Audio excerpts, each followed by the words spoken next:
समोरची काय लोक होती प्रेक्षक सगळे ते सगळे घोंगड्या बिंगड्या घेऊन अशी एवढे किस्से होते मला.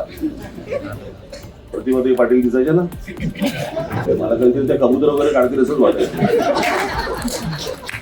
त्यांना मी नाव ठेवलं होतं पदर टेरेसा. तावा तावाने भाषण केलं. बरं काही हसण्याच्या जागा असतात, टाळ्यांच्या जागा असतात, आतल्या टाळ्या वाजवत होते. मग तिथे झेंडा आणि मी दोघे जण फडफडत होतो.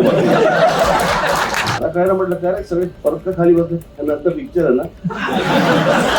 तर मला तसं वाटलं काहीतरी की लहान लहान मुलं आली इकडे. ह्या कार्यक्रम संपल्यानंतर अजून काही कार्यक्रम आहे इथे. तर मला मगाशी असं वाटलं तर इथे लहान मुलगी आली, इथे 2 लहान मुलं बसली आहेत, इथे अजूनही त्याच्यावर लहान मुलगा बसलाय. हा बघा गाडीवरती बसलाय इथे. मला वाटलं की त्याच्यानंतर काही वेगळा अजून काही कार्यक्रम असेल, नाहीतर मग अशा कार्यक्रमांनाही एवढी लहान मुलं कशासाठी आणली मला माहित नाही. घरी ठेवता येणार नाही म्हणून कदाचित असेल. कारण माझं असं एकदा झालं होतं. माझं मी एकदा झाली त्याला आता 30 वर्ष झाली असेल. अकोले नावाचं एक गाव होतं आपल्या नगरला. तिथे रात्री माझी सभा होती. त्यावेळेला त्या आचारसंहितावर झंझट लागलं नव्हतं आणि थंडीचे दिवस होते, भयंकर थंडी होती. आणि असं अकोले गाव असं वरती आहे आणि इतकी थंडी होती, मला कल्पना नव्हती इतकी थंडी असेल. मी तिथे वरती गेलो तर तिकडे आमचे सगळे लोक सगळे कानटोप्या बिनटोप्या घालून स्टेजवरती बसलेले. समोरची काय लोक होती प्रेक्षक सगळे ते सगळे घोंगड्या बिंगड्या घेऊन अशी एवढे किस्से होते मला. प्रतिमते पाटील दिसायचे ना, त्या अख्ख्या झाकलेल्या असायच्या सगळे. मला कधी त्या कबूतर वगैरे काढतील असंच वाटायचं.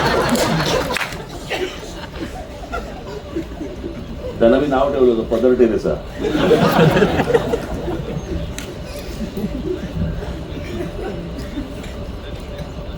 सगळे एवढेच किस्से होते मला. मी वरती गेलो, आपला तिथे तावा तावाने भाषण केलं.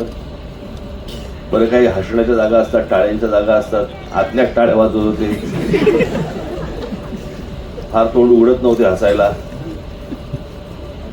आणि मी आपला साधा जब्बाले का घातलेला, मग तिथे झेंडा आणि मी दोघे जण फडफडत होतो. बाकी सगळे आतमध्ये आपले. सगळं माझं भाषण संपलं, सगळेजण राष्ट्रगीताला उभे राहिले, राष्ट्रगीत संपलं, सगळेजण खाली बसले. मला काय ना म्हटलं काय सगळे परत का खाली बसले, नंतर पिक्चर आहे ना. तर मला तसं वाटलं काहीतरी की लहान लहान मुलं आली इकडे, नंतर काहीतरी कार्यक्रम असेल.